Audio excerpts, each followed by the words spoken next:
ನಾಡಿನ ಜನತೆಗೆ 7.5 ಕೋಟಿ ಜನತೆಗೆ ಮತ್ತು ಭಾರತದ ಎಲ್ಲ ನಾಗರಿಕರಿಗೆ ಈ ಶುಭ ಸಂದರ್ಭದಲ್ಲಿ ತಮ್ಮ ಮುಖಾಂತರ ನಾನು ಹೃದಯಪೂರ್ವಕವಾದಂಥ ಶುಭಾಶಯನ ತಲುಪಿಸ್ತಾ ಇದ್ದೇನೆ. ಈ ದೇಶದ ಐಕ್ಯತೆ, ಸಮಗ್ರತೆ, ಶಾಂತಿಗೋಸ್ಕರ ನಮಗೆ ದುಡಿದಂಥ ಎಲ್ಲ ರಾಷ್ಟ್ರೀಯ ನಾಯಕರ ತ್ಯಾಗ ಬಲಿದಾನವನ್ನು ನಾವೆಲ್ಲ ಸ್ಮರಿಸಿಕೊಂಡು ಇವತ್ತು ಅವರು ಕೊಟ್ಟಂಥ ಪ್ರಜಾಪ್ರಭುತ್ವದ ವ್ಯವಸ್ಥೆ, ಸ್ವಾತಂತ್ರ್ಯ ಇವೆಲ್ಲ ಕೂಡ ಅಳವಡಿಸಿಕೊಂಡು ನಾವೆಲ್ಲ ಬದುಕ್ತಾ ಇದ್ದೇವೆ.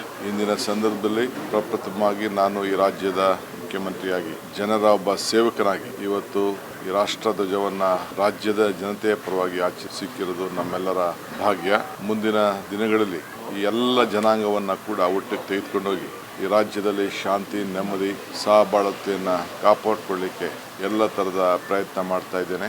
ನೀವೆಲ್ಲರೂ ಕೂಡ ಪುಟಾಣಿ ಮಕ್ಕಳಿಂದ ಹಿಡಿದು ಹಿರಿಯರವರು ಕೂಡ, ಮಠಾಧೀಶರಿಂದ ಹಿಡಿದು ಎಲ್ಲ ಅಧಿಕಾರಿಗಳು, ನಮ್ಮ ರಕ್ಷಣೆಯನ್ನು ಮಾಡ್ತಾ ಇರೋಂಥ ಎಲ್ಲ ನನ್ನ ಸೈನಿಕ ಬಂಧುಗಳು, ಕಾರ್ಮಿಕರು, ರೈತರು, ಎಲ್ಲ ವರ್ಗದವರು ಕೂಡ ಈ ಸಂಭ್ರಮವನ್ನು ಆಚರಣೆ ಮಾಡಿ ಈ ದೇಶಕ್ಕೆ ಶಾಂತಿಯನ್ನು ಮೂಡಿಸಬೇಕು ಅಂತ ಹೇಳಿ ನಾನು ಪ್ರಾರ್ಥನೆ ಮಾಡ್ತಾ ಇದ್ದೇನೆ. ಜೈ ಹಿಂದ್, ಜೈ ಕರ್ನಾಟಕ.